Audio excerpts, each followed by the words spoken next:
Brian O'Driscoll on Off the Ball. With Vodafone, official sponsors of the Irish rugby team. Team of us. Everyone in. Well, there's plenty going on and off the field in rugby at the moment. Champions Cup weekend to discuss, and a World Cup draw to discuss as well. Brian O'Driscoll is with us. Good evening. Good evening, Joe. How are you? Very well. That quarter-final ceiling looking very intact from this vantage point, I have to say. So I think everybody has seen the draw at this stage. Pool B, we're basically swapping out Japan for South Africa. So South Africa, first World Cup meeting with South Africa for Ireland.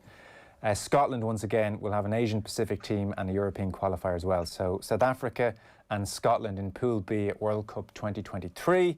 And then in the quarter-final, it will either be New Zealand or it will be rampant France at home, presumably in the Stade de France. And all these young geniuses are now peak of their prime geniuses. So that ain't easy. It's not. It's not. We're going to have to do it the hard way. It's kind of got tones of the last World Cup as well. I remember, watching the draw and France were thrilled that they had, sorry, not France, but, Japan. We obviously got Japan because we were first seed with Japan and Scotland. And we were like, gosh, what a brilliant draw. And then the realization is that on the far side is New Zealand and South Africa are to meet you in a quarter-final. So it's got shades of that. You feel as though if you can't beat Scotland, you're not winning any World Cup. So, without getting completely ahead of ourselves, you have a chance against South Africa, maybe, if you play brilliantly. Hopefully you beat Scotland. Hopefully you beat Samoa or Georgia. But then you pick up, and it could easily be New Zealand, because there's every chance that France could beat New Zealand on home patch in that opening game if they go with it. So it's going to be a very difficult route into a semi-final. But listening to Andy Farrell, he's he talked about the Rugby World Cup appetite being wet at this stage and the juice is flowing. It's never going to be easy to get into a semi-final. It just won't be, but it's just gotten a little bit harder. Yes. As a player then, so often, be it a Lions tour away in the distance or a World Cup draw in the distance, what do you do on a day like today? You have a look at it, you daydream for a while, and then you pack it away and forget about it in the main, I would think. Yeah, I think you probably hope that you get the best possible route. It is important to you. Of course, you're keeping a very keen eye on it. You're not, there's no player out there couldn't care less, because the reality is, if you're going to be involved, you want the best possible route. You want to go into it feeling the minimal amount of pressure you possibly can. And from an Irish perspective, with every World Cup, it ratchets up pressure. This semi-final that's been elusive, in 10 competitions thus far. We will get there. We will, but it's not going to be easy in 2023. And it's interesting. You always get a laugh on social media, and some people are saying, "Pack it in for 2023 and start focusing on 2027." I don't think I'd go so far as to do that, because we are capable. We know now that we can beat New Zealand. Granted, everything has to go right for us. And France are going to be very, very difficult for you to get into a quarter-final to beat them on home soil. But one-off games, when that pressure is off, because it definitely won't be on us, that's for sure. If we do get to a quarter-final, we will not have heaped pressure because the expectation will be low. No, it's true. That is one of the very few positives out of this. Expectation will not be on their shoulders. God, 2027. Is there another burn brother? Is there like a 12-year-old who we can start giving time to now? Listen, we're lucky that we've got what looks like some good players coming through, and let's not write off this World Cup just yet.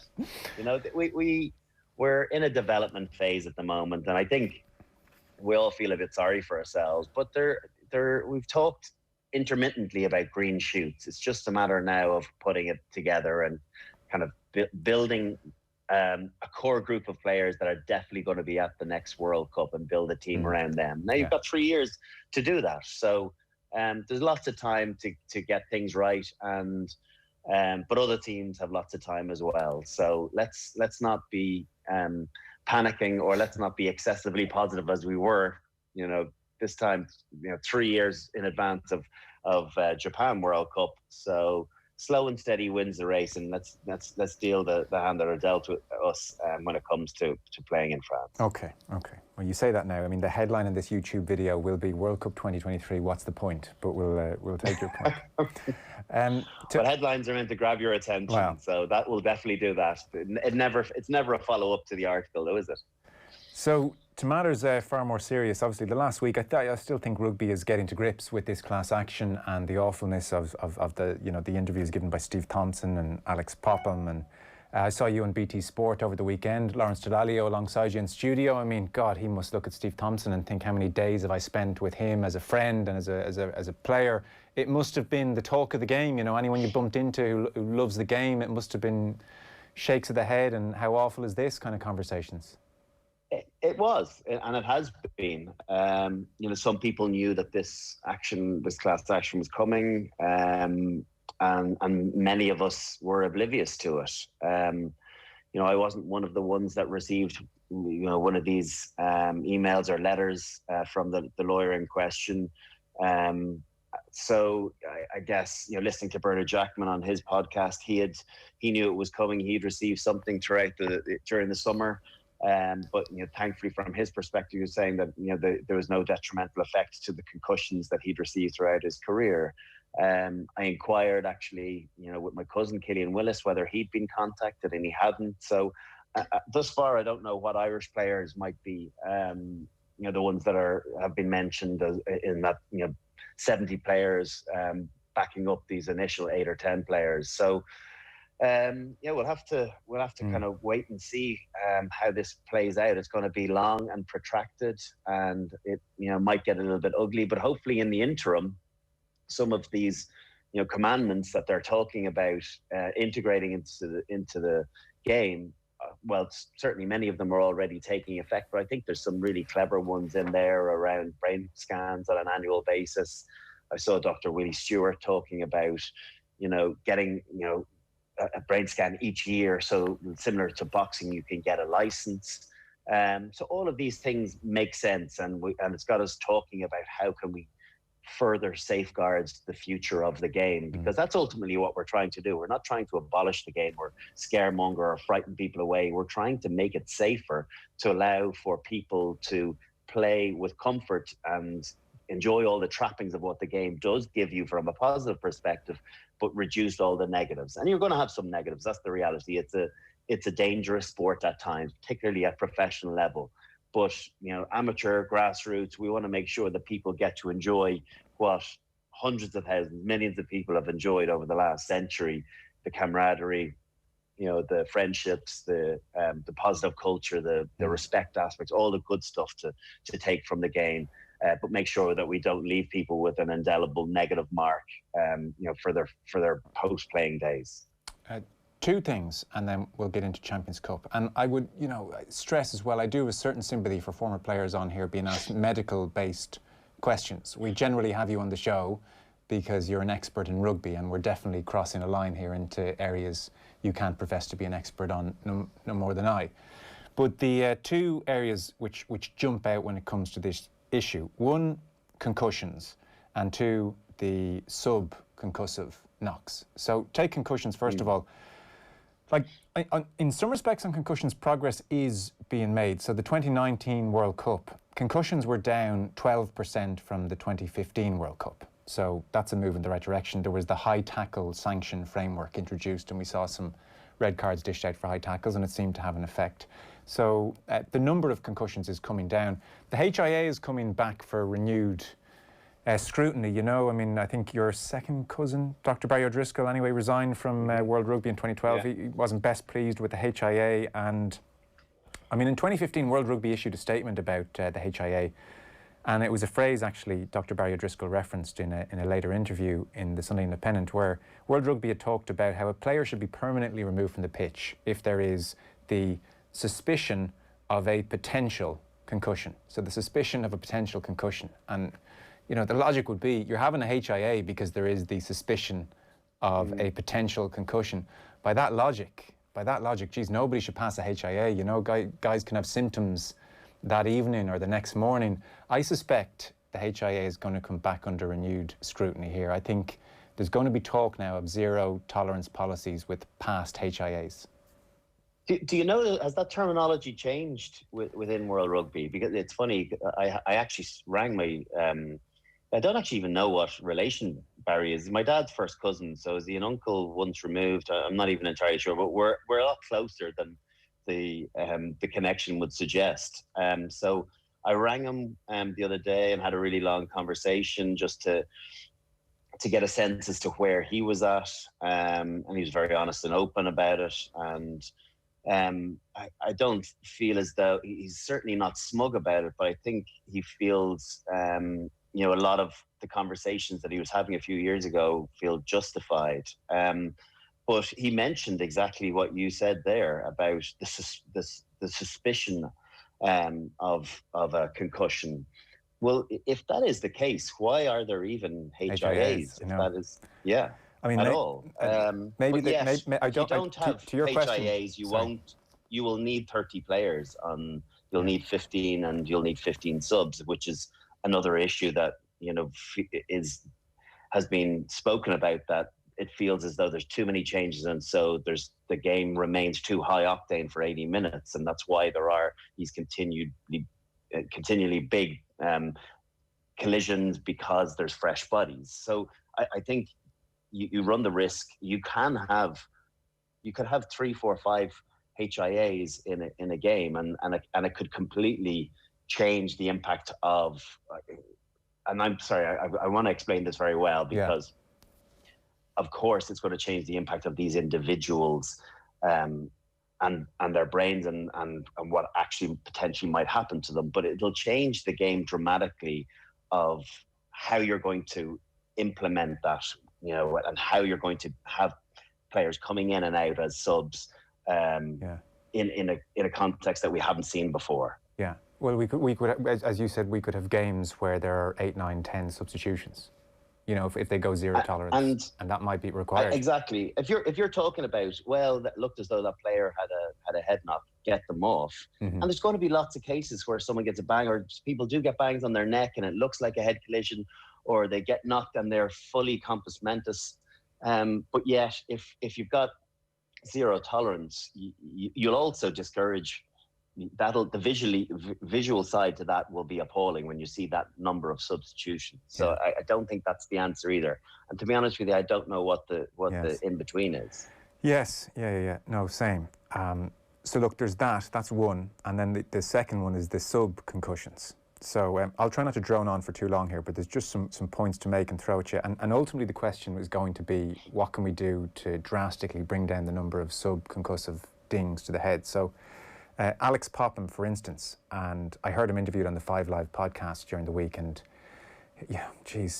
all that early onset dementia means is that you're under the age of 65. He's 41. He, the symptoms are no more benign. He, in a 15-minute interview, he lost his train of thought 3 or 4 times. Just had to say, I've forgotten what I was saying, sorry, and they had to pick up the interview again. It was stark, to say the least. So his lawyer reckons that Alex Popham had about 50 sub-concussive knocks to the head per game. So tackles, rucks, clear-outs at breakdowns, per game? Per game is what he reckoned, the lawyer. Wow. Now, the lawyer's not a disinterested party, obviously, and is part of this case, but that was what he said. There was a quote from him in the Sunday Times, for instance. He was saying, if the likes of Alex had to make 50 contacts, then I reckon, and he names a current player, actually, and I'm not going to repeat that current player's name, I don't think that's fair.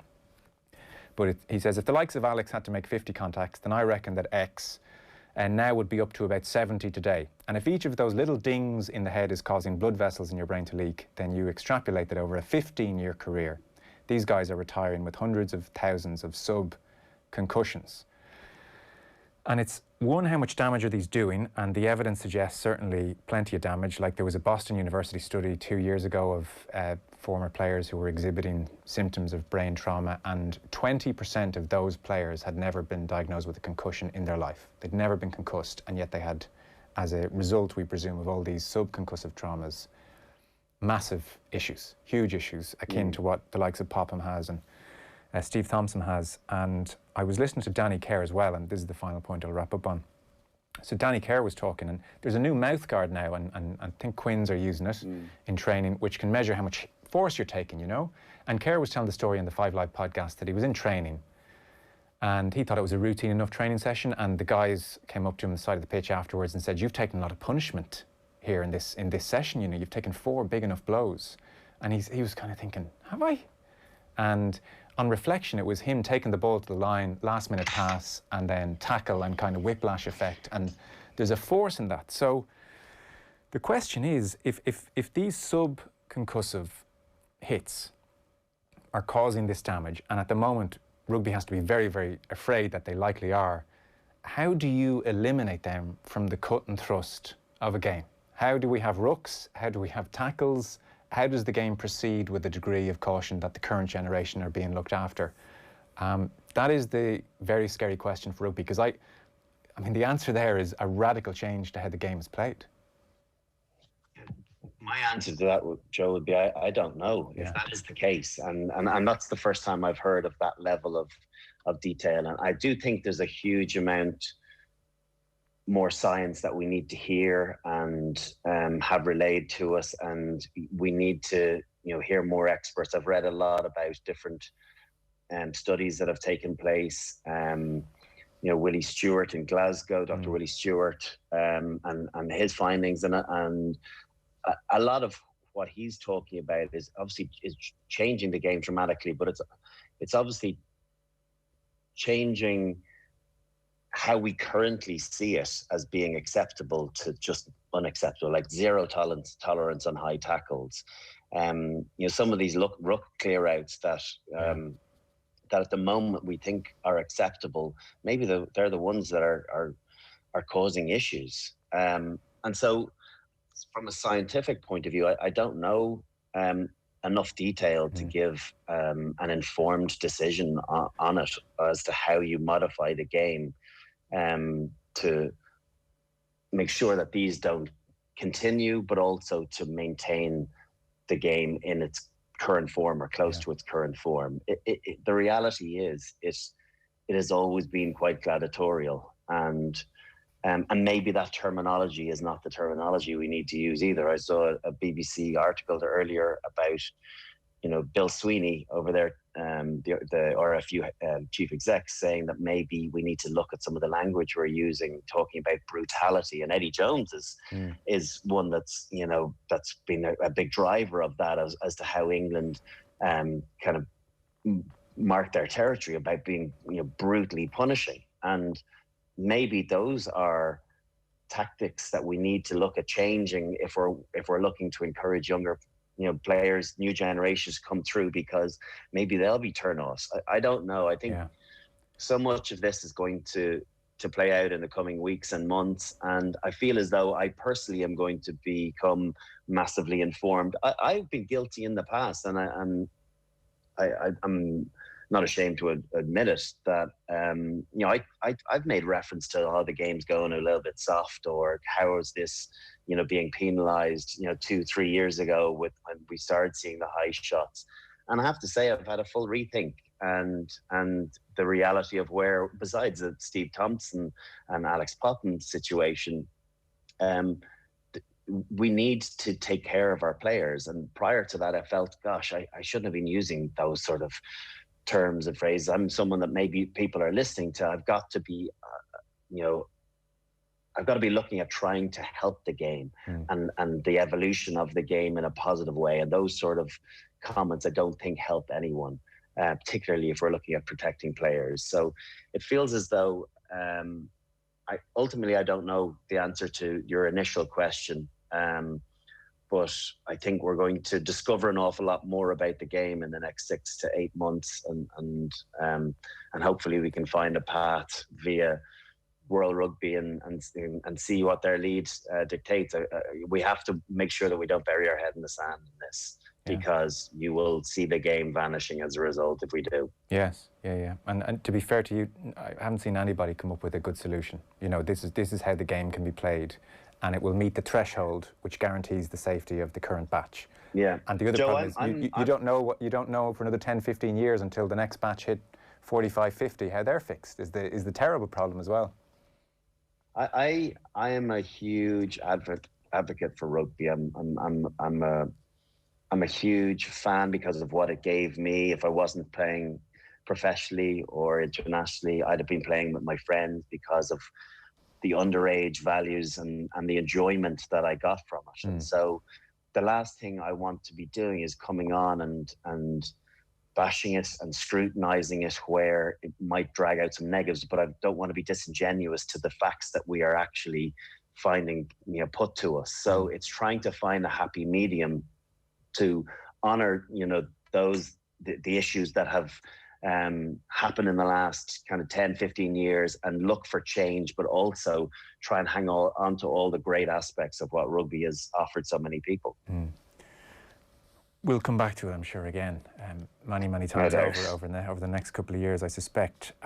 Champions Cup then, so Ulster beaten by Toulouse on Friday, but it was a really good game. Leinster bonus point win in Montpellier, and Northampton already talking about resting players for the trip to Dublin on Saturday, by the way. So that's just Leinster off to a great start. Connacht gave a brilliant account of themselves in La Défense yesterday, especially in the second half, and then Munster beat Harlequins. So. To work our way back, I know you were doing the Munster Quins game. Actually, sorry, well, I know we've just left the topic of player welfare, but maybe just to round it off, Johan van Graan very unhappy with the late hits on Ben Healy, who came on quite clearly a tactic to hit him late, said van Graan. Certain things in the game are just unacceptable. He's now injured because of it. Healy came on, made a bit of an impact. That this morning. Yeah, so he was. I read that. Right, okay. And was it obvious to you when you're watching it he was taking some late punishment, and this was very, they had identified the 21-year-old out half? Well, they'd obviously talked about it during the week. There's this young guy that's coming, has broken onto the scene, and we'll probably see him at some stage. What do you do to, any new player coming in? If it's a fullback or a winger, you put high balls up on them and you try and test them out early. And I suppose from a 10 point of view, because of the type of player that Healy is, he's brave and he takes the ball to the line and he's happy to take a little bit of punishment.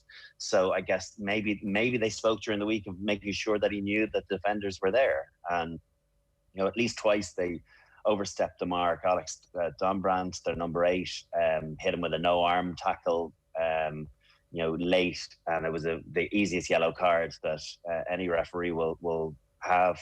And then another time, Joe Marler threw a little shot in on him that was just enough to it was kind of the margin between penalty and yellow card. I think it would have probably, on the scale of yellow cards, would have appeared to have been quite unfair, and quite severe. So he got away with it, but I don't know which one of them, on which one of those collisions he got injured. But he got up and knocked over a 55-meter penalty after one of them. So he's made of stern stuff, but if he's injured now and doesn't get to play next week, that's a great shame. And we do need to protect our players, and maybe we need to have slightly stricter sanctions for players targeting new guys on the block as well. I know you can't specify for individual, but the expectation is with coaches that referees will look after players. And the problem is, if you're going to have cheap shots like that, you'll have players taking things into their own hands as well, and we don't want that either. But it is a shame that he's potentially not going to be fit for Claremont next week, because there's calls for him starting. JJ was okay. But he looks really good, and I think he's going to be the future of Munster. Why not play him in one of these big games and see how he gets on? So again, based on these early looks at Healy and then Craig Casey as well, the two of them came off the bench. There must be such a sense of hope in Munster that there can be a decade of great years with these two. How good are they, do you suspect, based on these early viewings? I think they're good. Yeah, I've seen a bit of them. I haven't kind of put camera on them as individuals, but just kept a keen eye on them. I think Casey brings a real energy to what he's doing. I think he's one of those annoying little scrum halves that you want to get hold of and get a bit of treatment in the bottom of a ruck. But he looks as though he packs a little punch himself. Diminutive in stature, but it feels as though he probably has a bit more in the collision than you might give him credit for. He's brave. He's happy to take on defenders. Good quality pass, kicking game. again, I probably haven't seen enough of it to fully understand how good it is. But there's probably comparisons being drawn to the likes of Peter Stringer. I think he's got more of an all-round game than Peter Stringer. He doesn't have as good a pass as Peter Stringer, but not many do. But he definitely looks as though he brings a great energy, and I love those guys that are narky little fellas that are a bit of a pain in the backside. And when he came on, he looked as though he adds something. He adds a different dimension to Conor Murray. Conor Murray's kind of this calming influence, and nothing flusters him. Whereas Casey comes in and he's the perfect 15-20 minute guy of just ratcheting up the tempo and getting things moving, and fast ruck ball when bodies are starting to tire, just pick things up. So I can understand why they're getting excited about him and Casey, but it's not just those, or him and Healy. I think it's, Coombs looked good. A really early steal, got a try. He's obviously pretty prolific on the score sheet at the moment. The Wycherley's coming through. So for the first time, it feels as though in the Munster 23, the European Munster 23, that there's some of their academy pushing hard for starting place. And it hasn't felt as though there's that quality come through in the last few years. These guys have limped in. And they've gone back to the tried and tested, but now all of a sudden it's like, hang on, maybe we need to invest in these. We mightn't get the rewards immediately, but we'll get them in 2-3 years time when they have the experience under their belt and they have the know-how. So I can understand why the Munster public are getting excited about the prospect of some of these academy players breaking through. Well, Munster are away to Claremont next Saturday. Now, Claremont put 7 tries on Bristol, 51 points to 38 win away. So they're obviously feeling okay about life. In general terms, we're all very curious to see how Munster pitch up this year, and Stephen Larkham is getting more and more time with the players. There are certain moments, like you think of the Mike Haley try, where they're keeping the ball alive and having a bit of a go across the 80 minutes. Are you seeing more of that from them? Yeah, I definitely do. I think their shape looked miles better. They've got some little tricks of phase play rather than one out runners. I think there's nice deception. They're doing this little stack play off 9 where goes behind the first player to the second player and then a pop pass back inside. So there's small little things that I've seen an improvement on, which is just trying to outthink the opposition. I think they've got to look and think that way, because with no RG Snyman in there, with no David Kilcoyne, I think in the front 5 they still look a little bit lightweight. With no Niall Scannell, who's another important ball carrier for them. So that's been their Achilles heel the last 4 or 5 seasons, being honest. They've had a good back row with CJ, Pete, and one other player, and obviously some pretty talented backs.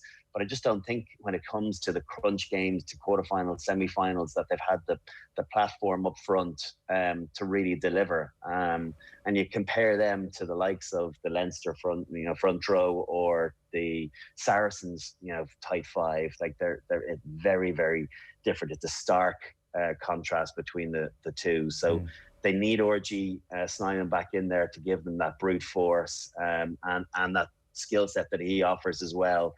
And they need Scannell back, or they need Kilcoyne back playing the way he was just before he got injured. That got him back into the Irish setup. So Leinster beat Montpellier 35 points to 14, scored a first try inside 4 minutes, if people didn't see the game. Van der Fleer, Frawley scored a try playing at 12. On 25 minutes, it was 13-3 then. The game kind of felt over. It didn't seem like Montpellier could trouble Leinster much in defence, and Leinster got their 5 tries, and they rolled the dice on selection away to France. I know it's not Toulouse, but still, away in France, rolled the selection dice. Johnny Sexton can't play, and they come out smelling of roses, and Northampton are already not fancying a trip to Dublin. I mean, you're kind of saying, passport stamped, on you go, you're still in fine form. To their credit, they keep a level of consistency going, this team. They're not sated. That's 100% true, Joe, that their consistency, irrespective of the personnel in there, is quite something. And maybe sometimes we give the Pro 14 a little bit of a hard time because of 28 games, the Irish provinces have won 26 and have 20 try bonuses, and we are crying out for maybe a better quality domestic league, and we need some of those South African teams to come. But I do think that you look at the consistency of Leinster in Pro 14 and in Europe over the last 3 seasons.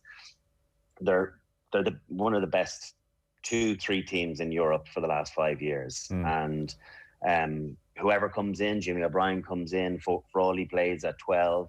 The front row, Peter Dooley had a great game.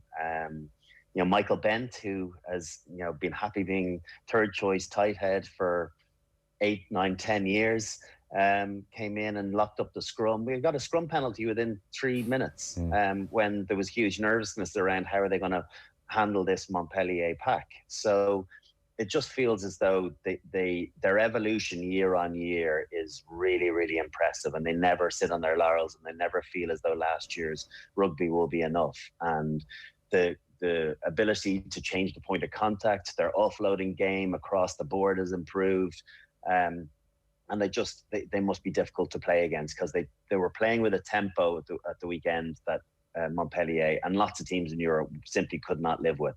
And then you have individual standout performances like Rhys Ruddock on top of things to make sure that the international guys, when they come back, don't think that they're going to have it all their own way immediately jumping back into the team. It's such a good environment that they've created there, where it's not a them and us environment where there's Pro 14 team and European team full of internationals. There's that integration which keeps everyone guessing, keeps everyone on their toes. And as a result, I think it keeps the environment brilliant, where we're all pulling in the same direction. I hear a lot of pros say they like the look of Frawley. So obviously he's an out half, but there's a bit of a queue there. So he's jumped in at 12, and second playmaker is very much in vogue. How close is Frawley to being the starting 12 in a Heineken Champions Cup knockout game, and maybe even down the line? And again, there's a queue in the Irish midfield. But how close is he to fulfilling that second playmaker role at higher and higher levels, starting with Leinster in knockout games? What I would say, he's closer to there not being any. He's reducing the amount of panic if you lose Robbie Henshaw. So the gap has shortened massively. I still think Robbie Henshaw, and certainly the form that he's in at the moment, and Gary Ringrose are comfortably the centre pairing. Yeah. But if one or either of them got injured, I think Frawley is now your guy that's coming in, and people won't miss a beat. And that's a lovely place to be, because there's huge confidence around what he's able to bring. He's not a huge guy. He looks like a relatively tall guy, but he probably needs to put on a little bit more size if he's to compete physically, as a 12. Because yes, you can be a second distributor as a 12, but you've got to carry the ball on the advantage line. You've got to get the team going forward. So you have to be able to have that ability to mix your game up. And I think at Pro 14, he'll get away with that at the top level of European rugby. And then if he's looking at progressing further, ultimately to playing test match rugby, you're going to need to have another little bit of size. But he's still a young guy, and he can put that on. He looks quite wiry in his natural shape. Yeah. So it might be a bit of unnatural weight, but lots of players have done that. Even if he could put on kind of 2 or 3 kilos, you'd feel as though the ballast in that would offer a lot more to his game, on top of that distribution skills and the ability, his kicking game, and just being clever as to seeing where the space is. So lots of positives with Frawley, and nice headaches that Stuart and Leo are going to have in the coming months. I don't know, in the midst of it all yesterday, I know you were on BT over the whole weekend. Did you get to see Connacht, or were you on a different game? We were covering the Munster game kind of similarly, and we were kind of doing highlight rehearsals. So it was on in the background, so we were kind of keeping an eye on it, and didn't see much of the second half, which is by all accounts the better of the two halves. But even the way they hung in there in the first half, the bit that I had seen, the Healy try that they scored, like huge respect. I was talking to Lawrence Delalio about it, and I was saying they play a great style. There's no doubt, and they aren't afraid. And I think their attitude, they mightn't have the same quality of players as some of the other provinces, but they make the most of those players by a bit like the Pat Lam team a few years back, where it's very much sum of the parts, and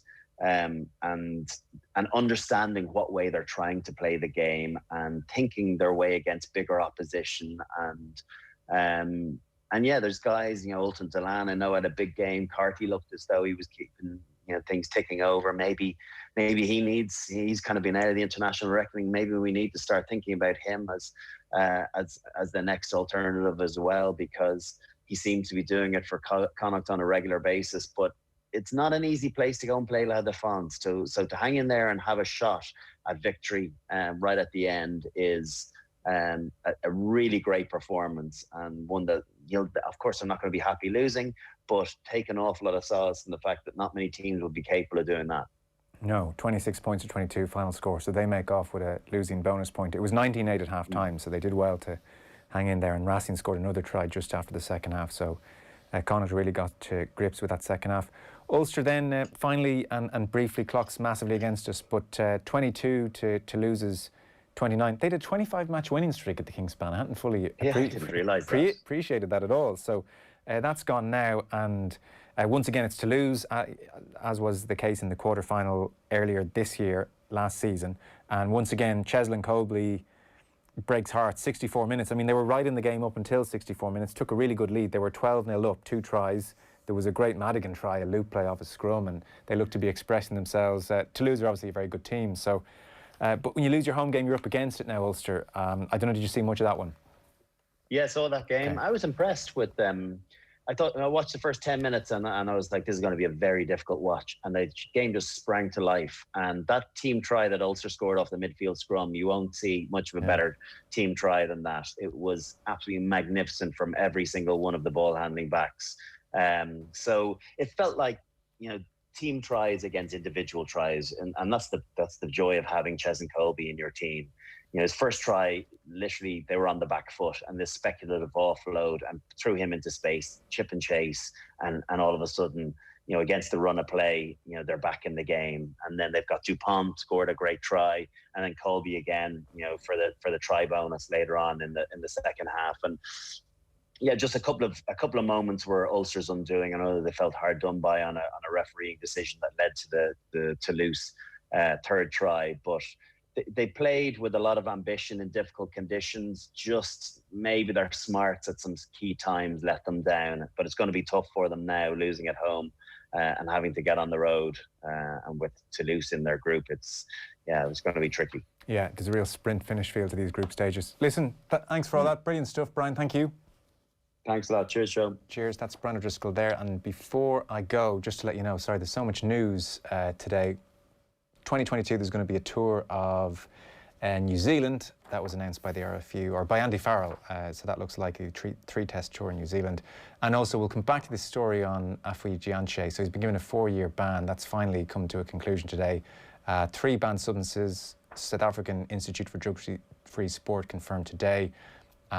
B sample also tested positive, 2018 World Rugby Breakthrough Player of the Year. So he'll be 29 years of age by the time he's back. He claims he took a sip of a friend's drink in the gym is now what's emerged as what he argues happened, but he has failed, according to South African Drug-Free Sport, to satisfy the burden of proof to establish that the positive test was not intentional. We might go down to South Africa and do a piece on that, because it's been a whole saga which has dragged on for, 18 months now, nearly just over 18 months. So we'll cover that at some stage in the next couple of weeks. A lot going on. Take a short break. Brian O'Driscoll on Off the Ball. With Vodafone, official sponsors of the Irish rugby team. Team of us. Everyone in.